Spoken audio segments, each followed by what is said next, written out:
काल माला का विश्लेषण mean analysis of time series. ये काल माला का अर्थ होता है जो हम पुराने पास्ट को जानकर पास्ट में हमारे व्यापार कैसा चल रहा है उससे अनुमान लगाना कि फ्यूचर में व्यापार में क्या वृद्धि होगी, क्या नुकसान होगा, क्या फ़ायदा होगा, इसे बोलते काल माला। आने वाला जो फ्यूचर होगा उसमें व्यापार में कितना लॉस होने वाला है, कितना फ़ायदा, कितना बिकेगा, यही मेन आशय है काल माला से। इसके निकालने के कुछ प्रोसेस होते हैं जिनके बारे में जानेंगे।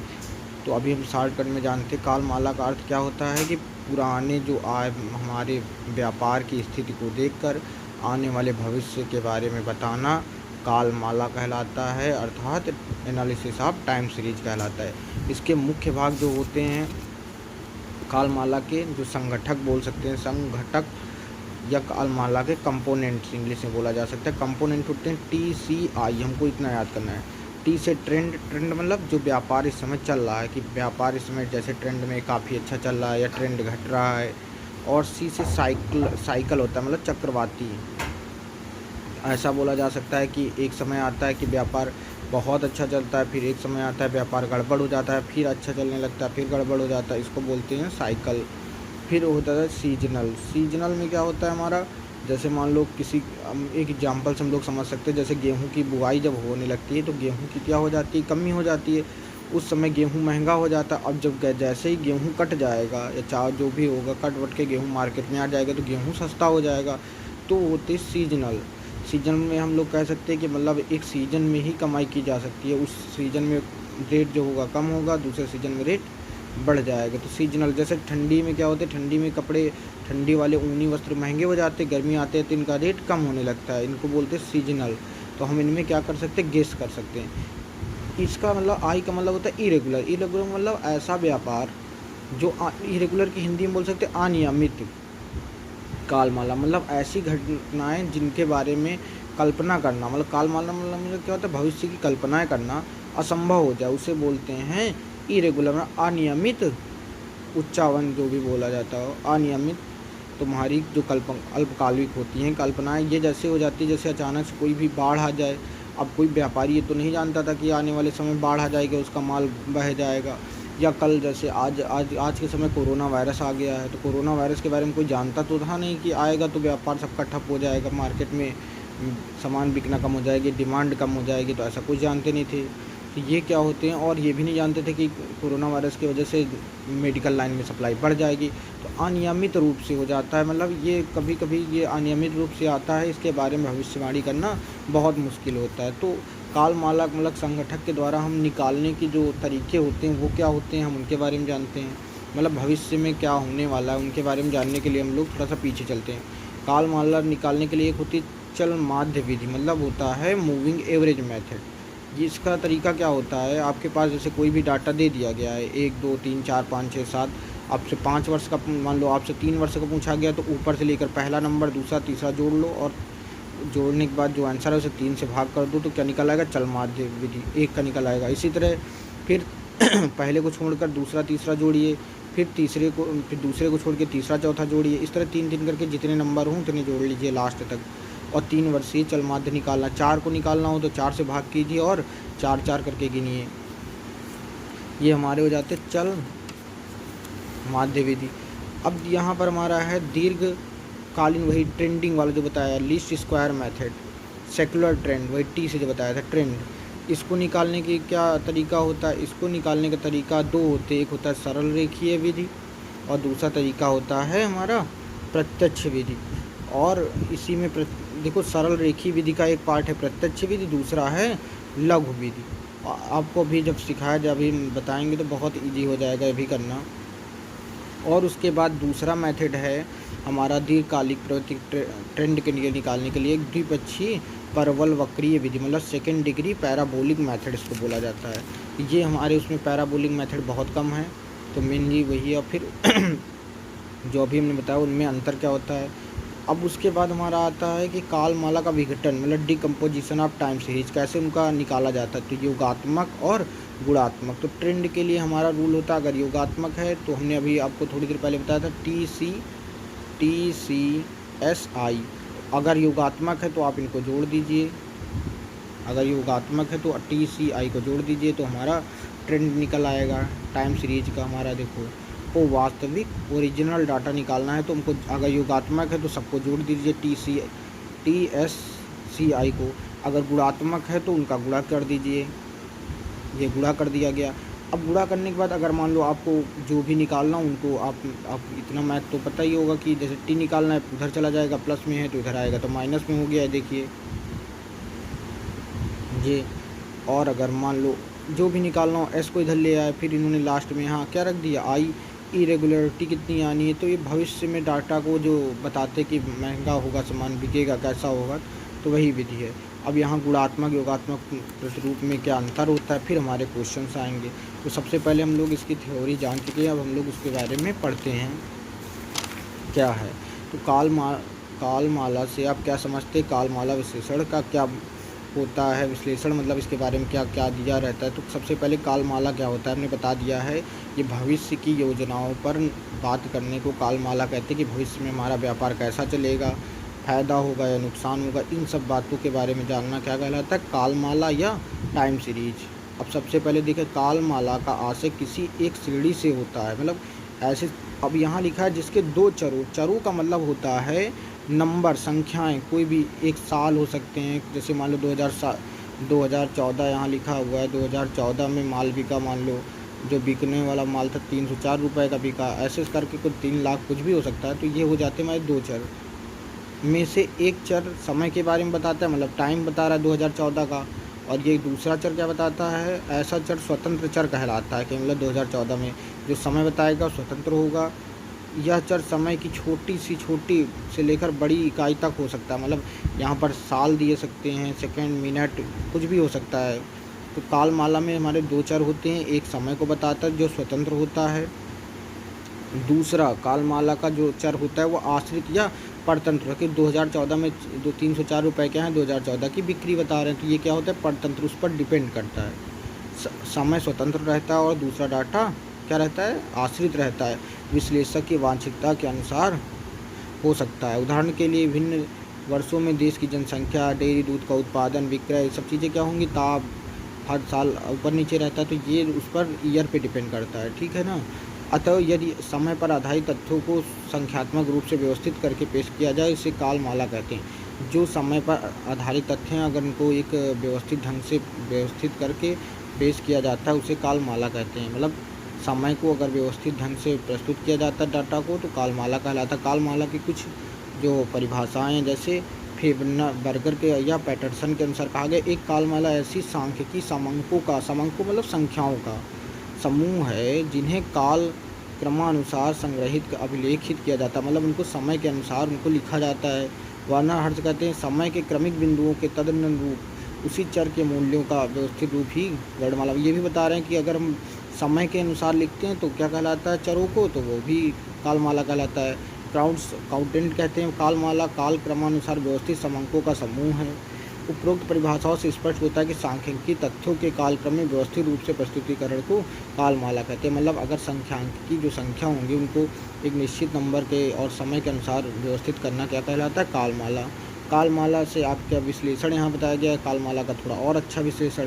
कालमालाओं देखो से संबंधित अध्ययन किया जाता है उसे कालमाला कहते हैं, मतलब जो समय के बारे में सीरीज के बारे में बताता है उसे कालमाला कहते हैं। या व्यावसायिक पूर्वानुमान का एक उपयोगी प्रविधि है, मतलब इसके द्वारा हम व्यवसाय के अपने बता सकते हैं, पूर्वानुमान लगा सकते हैं, मतलब भविष्यवाणी कर सकते हैं क्या होने वाला है। कालमाला विश्लेषण के लिए विगत तथ्यों के आधार पर भविष्य हेतु गणितीय प्रारूप बनाए जाते हैं, जिससे भविष्य के पूर्वानुमान आसान हो जाते हैं, मतलब भविष्य में हमारा व्यापार कैसे चलेगा इसके बारे में बताना बहुत आसान हो जाता है। तो कालमाला क्या होती है, समय के अनुसार सभी चरों को व्यवस्थित रूप से पेश करना ही कालमाला कहलाता है, मतलब पूर्व। और कालमाला का विश्लेषण में हम ये जाने हैं कि कालमाला पूर्वानुमान के लिए एक प्रायोगिक विधि है। वर्नर हर्ष बोलते हैं कि कालमाला विश्लेषण का एक मुख्य उद्देश्य आर्थिक तथ्यों में परिवर्तन को समझना, निर्वाचन करना, उनका मूल्यांकन करना, इस आशय से करना जिससे कि घटनाओं का यथोस्थित पूर्वानुमान लगाया जाए। पूर्वानुमान मतलब भविष्य में बताया जा सके। अब यहाँ पर कालमाला का विश्लेषण देखो करने हेतु सांख्यिकी विधियों का उपयोग, कालमाला का विश्लेषण शामिल करना, विभिन्न बलों की देखो पहचान करना, आइडेंटिफाई द वेरियस फोर्सेस, मतलब जो भी बल आते हैं, जैसे कालमाला विश्लेषण से उन विभिन्न बलों तथा प्रभावों का पहचान निर्धारण करना है जिनकी अंतर्क्रिया से कालमाला विचलन उत्पन्न होता है। विचलन मतलब उसमें परिवर्तन आता है। कालमाला के उन आंतरिक भागों के बारे में जानना जिससे परिवर्तन आता है। अन्य वस्तुओं को स्थिर रखना, होल्डिंग अदर कांस्टेंट, जैसे बलों को अलग अलग रख कर उनका अध्ययन करना, विश्लेषण करना, मापन स्वतंत्र रूप से किया जा सके अन्य बातों का। अब कालमाला के विश्लेषण का क्या महत्व है, मतलब हम उसके बारे में इतनी विशेषता क्यों उनके एनालिसिस करते हैं। तो कालमाला हमें बताता है व्यापार व वाणिज्य के क्षेत्र में तेज़ी से परिवर्तन होते हैं। ये परिवर्तन अर्थव्यवस्था पर प्रभाव डालते हैं। हमारे भारत की जैसे अर्थव्यवस्था इस समय बहुत डैमेज हो गई थी, अब विश्व बैंक ने बताया 8.6 या 8.5% की वृद्धि होगी। तो अलग अलग डाटा आया करते हैं, जैसे बहुत सारे डाटा आया करते हैं, तो उनके बारे में हम लोग ऑनलाइन जान सकते हैं। इन परिवर्तनों के कारण जानना निश्चित रूप से विश्लेषण एक जटिल समस्या होती है। इस जटिल समस्या का समाधान करने के लिए कालमाला या टाइम एनालिसिस का उपयोग तकनीक है। व्यावहारिक उपयोग के रूप में कालमालाओं का विश्लेषण करने अत्यंत उपयोगी होता है। कालमाला विश्लेषण के प्रमुख उपयोग महत्व को निम्नलिखित समझा जा सकता है। सबसे पहले कौन सा महत्व है, विगत व्यवहार का, स्टडी या पास्ट बिहेवियर, मतलब हमारा पहले जो व्यापार था वो कैसे चल रहा था इसके बारे में जानना।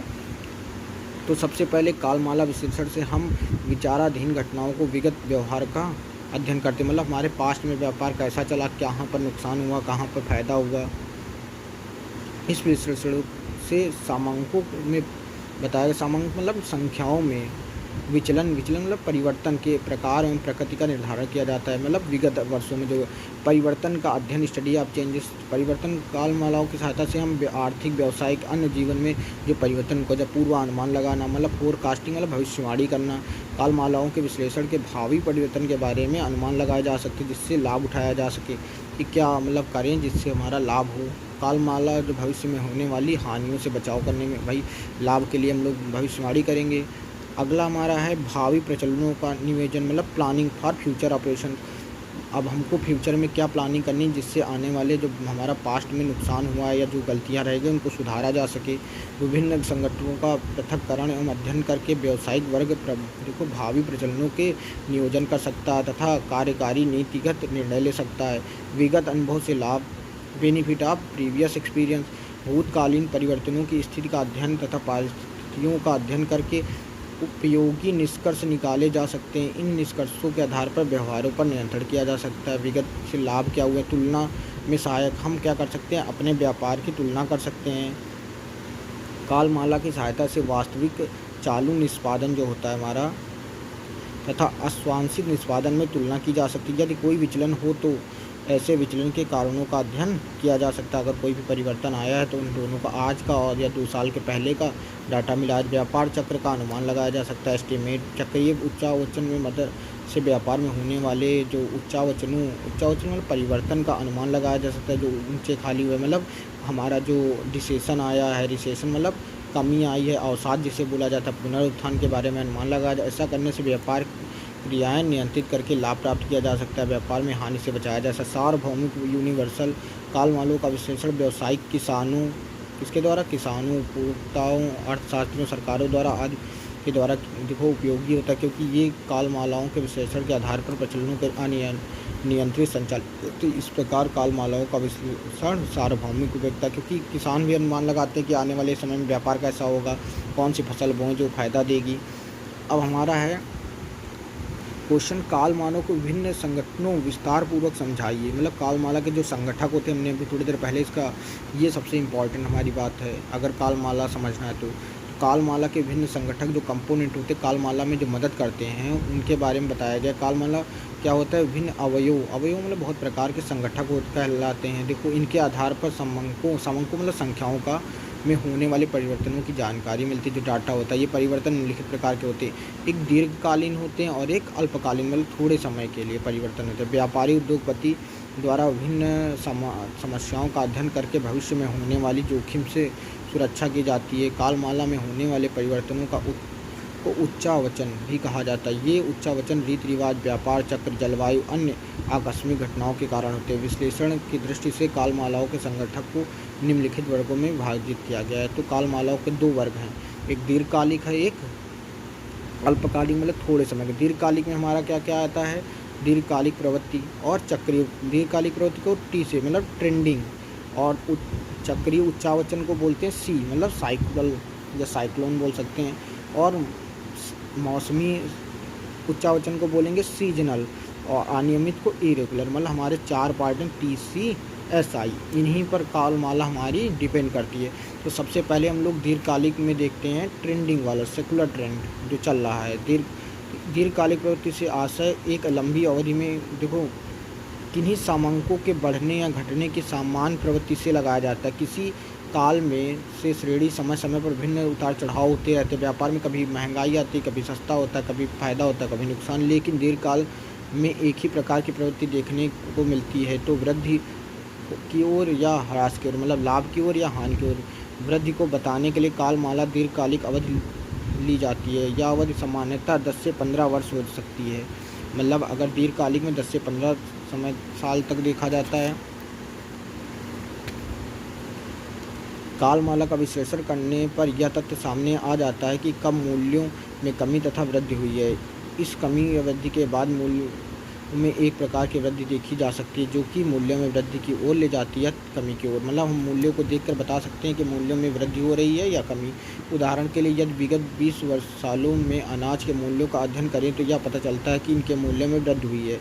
मतलब अगर हम किसी भी दाल, चावल, चना या कुछ भी का रेट मालूम करें आज से 20 साल पहले का आज का, इससे पता चलता है हाँ जो रेट है उनमें क्या हुई है, वृद्धि।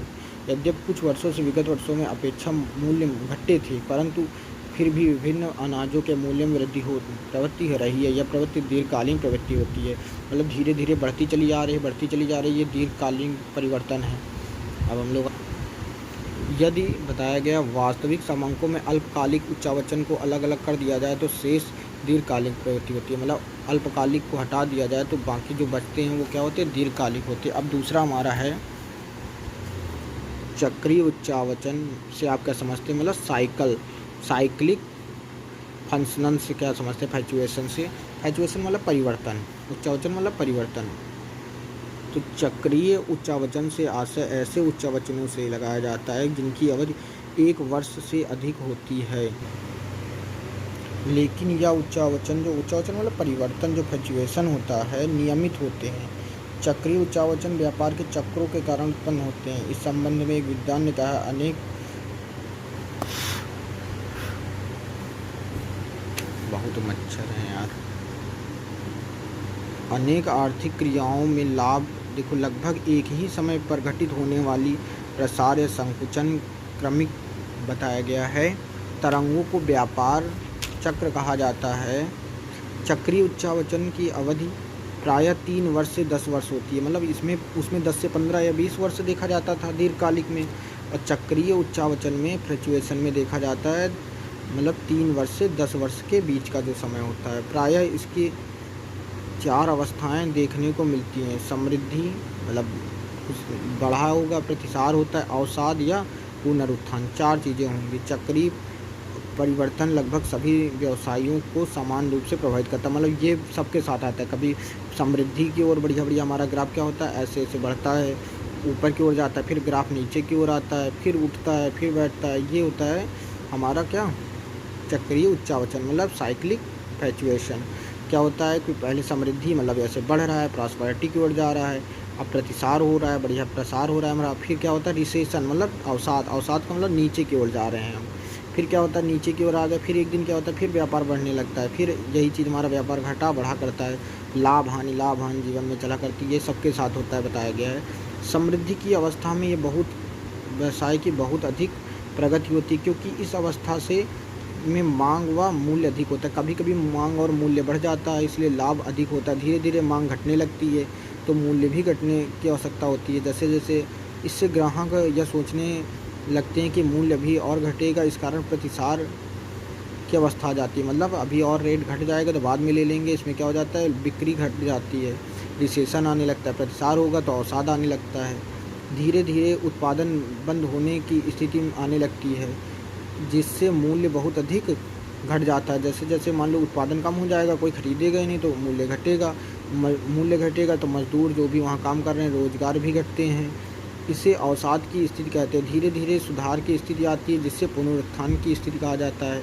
धीरे धीरे ये चरण फिर से समृद्धि की ओर ले पहुँच जाता है। यह क्रम सतत चला करता है। मतलब बोला गया है 4 चरण होते हैं, मतलब समृद्धि चल रही है, आप प्रतिसार हो रहा है, बड़ी समृद्धि की ओर जा रहे हैं, मगर अब क्या हुआ, आपका धीरे धीरे प्रतिसार होने लगा, व्यापार घटने लगा, और घटते घटते अवसाद में पहुंच गया। अवसाद से पहुंचने के बाद फिर उठेंगे ऊपर की ओर, तो इसको बोला जाएगा पुनरुत्थान।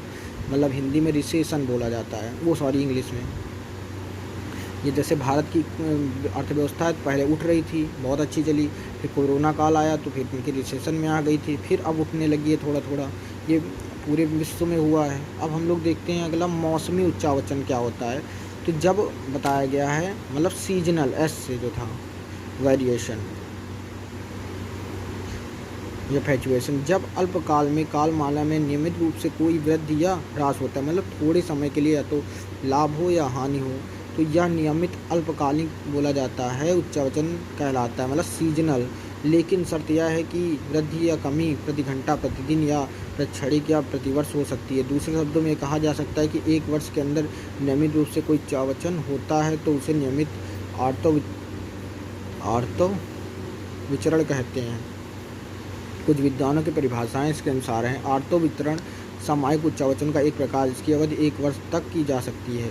किसी अवधि के विभिन्न समयों का जलवायु, रीति रिवाज आदि पर प्रभाव बढ़ता है, उसे क्या बोला जाता है, परिवर्तनों को प्रकृति आर्तव विचरण कहा जाता है। हर्ष ने कहा था, हर्ष बहुत फेमस है तो हर्ष डाल देना सब लोग। प्रायः आर्थिक व्यावसायिक क्षेत्र में इस प्रकार का उदाहरण देखने को मिलते हैं। जैसे आप सीजनल वाले में फसल कटने पर फसल के मूल्य घट जाते हैं, जब फसल कट के तैयार हो जाती है तो कटने के समय मूल्य घट जाते हैं, बोने के समय बढ़ जाते हैं, सर्दियों के समय ऊनी वस्त्र के मूल्य बढ़ जाते हैं, गर्मी आते आते घट जाते हैं। इस प्रकार अल्पकाल में घटने बढ़ने की प्रक्रिया दोनों होती रहती है। मौसमी उच्चावचन बताया गया है कि अनुपस्थिति का आशय यह है कि वर्ष में प्रत्येक भाग में समान रूप से सामयिक वितरण नहीं होती। मतलब यहाँ पर रुपये जो संख्याएँ होती हैं सामान्य वितरित नहीं। उदाहरण के लिए अगर किसी व्यवसाय ने वार्षिक स्थिति में मान लो 48,000 रुपये हैं, मतलब उसने 48,000 रुपये कमा लिए, तो मौसमी उच्चावचन में प्रति माह 4,000 रुपये का विक्रय होगा, परंतु व्यवहारिक रूप से ऐसा नहीं देखा जा सकता। बट मतलब 12 से अगर इसको भाग देंगे 48,000 को, 4,000 रुपये महीने आएंगे। 4,000 रुपये महीने उन्हीं कमाता है, बेचता है, मगर हाँ वो उन्हीं सीजन में बेच लेता है, तो जिसका एक एवरेज माना जा सकता है। इसलिए प्रत्येक व्यवसाय तथा उद्योग में आर्तव विचरण व विद्यमान रहते हैं, मतलब कभी रिसेशन में जाता है, कभी फायदा होता रहता है। इनकी जानकारी के अभाव पर सामान्य नीति निर्धारण, स्कंद योजनाएं आदि में बहुत मदद मिलती है कि हमें व्यापार में कितना बढ़ाना है, जब घटने लगे तो व्यापार में उत्पादन कम कर देना है, ये सब चीज़ें मिलती हैं। लास्ट हमारे कालमाला में जो प्रभाव डालते हैं कंपोनेंट, वो क्या हैं, उच्चावचन, अनियमित उच्चावचन, मतलब इरेगुलर रैंडम फ्लक्चुएशन। अनियमित कारणों का पूर्व ज्ञान नहीं होता, मतलब इसके बारे में कोई नहीं बता सकता। इसी की वजह से कालमालों में जो उच्चावचन देखने को मिलता है उन्हें बताया गया अनियमित उच्चावचन कहते हैं। जैसे भूकंप आ जाता है, अतिवृष्टि हो जाए, मतलब खूब कस के बारिश हो जाए, बाढ़ आ जाए, युद्ध हो जाना, इन घटनाओं को घटित होने का कोई ना कोई समय देखो नहीं होता है कि कब कोई समय हो जाएगा, ना कोई इनके बारे में नियम होता है। इसलिए देवोच्चावचन भी कहते हैं। इनका मापन पूर्वानुमान लगाना बहुत मुश्किल होता है, मतलब इनको भगवान के द्वारा मतलब बोला जा सकता है घटनाएं हैं। कालमाला में एक प्रकार के उच्चावचन का अध्ययन करने के लिए दूसरे प्रकार के उच्चावचन को दूर कर लेना चाहिए। मतलब इसमें बताया गया है कालमाला में एक प्रकार के उच्चावचन का अध्ययन करने के लिए दूसरे उच्चावचन को दूर कर, एक को ध्यान दोगे दूसरा अपने आप कट जाएगा। मतलब कैसे व्यापार में हानि आई तो कैसे ऊपर ले जाना है। एक कालमाला ऐसी आमृति या यादृच्छिक शक्तियों के कारण उत्पन्न होता है जिन्हें उत्पत्ति या चक्रीय या मौसमी उच्चावचन के अंतर्गत नहीं रख सकते। ये ऐसी हैं कि हम तीनों के अंदर नहीं रख सकते, ये सबसे अलग है। इसको कोई भी भविष्य में क्या होने वाला है इसके बारे में नहीं बता सकता। एक हम लोग अंतर देखेंगे तीनों में क्या होता है बहुत साइड में। दीर्घकालिक प्रवृत्ति में मौसमी और चक्रीय, ध्यान रखना हमने अनियमित वाला नहीं लिया क्योंकि इसके बारे में कोई भी भविष्य में बता नहीं सकता क्या होने वाला है। तो देख लेते हैं एक बार में थोड़ा सा आशय। दीर्घकालिक का आशय क्या होता है, प्रवृत्ति दोनों ओर संकेत न करने वाला घटक है। यह माला एक समय अवधि में बढ़ने या घटने की आधारभूत प्रवृत्ति है, मतलब एक समय लंबा समय में बताती है। मौसमी उच्चावचन एक काल श्रेणी में ऐसे देखो नियमित कालिक प्रतिमान हैं जिनमें स्वयं नियमित रूप से वृद्धि या कमी होती रहती है, मतलब नियमित रूप से वृद्धि या कमी होना है। जैसे फसल वाला, इसमें जैसे बताया गया था बहुत सारी चीज़ें। अब ये वाला है चक्रीय उच्चावचन भी नियमित होते हैं। चक्रीय उच्चावचन व्यापार के चक्रों के कारण होते हैं, मतलब इसमें बताया गया व्यापार में तुम्हारा चक्र है, जैसे मान लो फसल अब पैदा ज़्यादा हो गया पैदावार तो सस्ता हो जाएगा। पुनरावृत्ति की अवधि, इसमें क्या होता है मौसमी वाले में रिसेशन आता है, फिर डाउन, फिर वृद्धि, फिर ऐसे ऐसे चला करता है। पुनरावृत्ति की अवधि, प्रकृति देखो यहाँ बताया गया प्रवृत्ति के व्यक्त करने के लिए काल श्रेणी के अंतर्गत दीर्घकालीन अवधि जिसका तात्पर्य सामान्यतः 10 से 15 वर्ष हो सकता है का अध्ययन किया जाता है। इसमें 10 से 15 वर्ष, इसमें 1 वर्ष से कम हो सकता है, और ये 3 से 12 वर्ष की होती है। कौन सा साइक्लिन वाला, और मौसमी वाला सीजनल 1 वर्ष के अंदर का रहता है।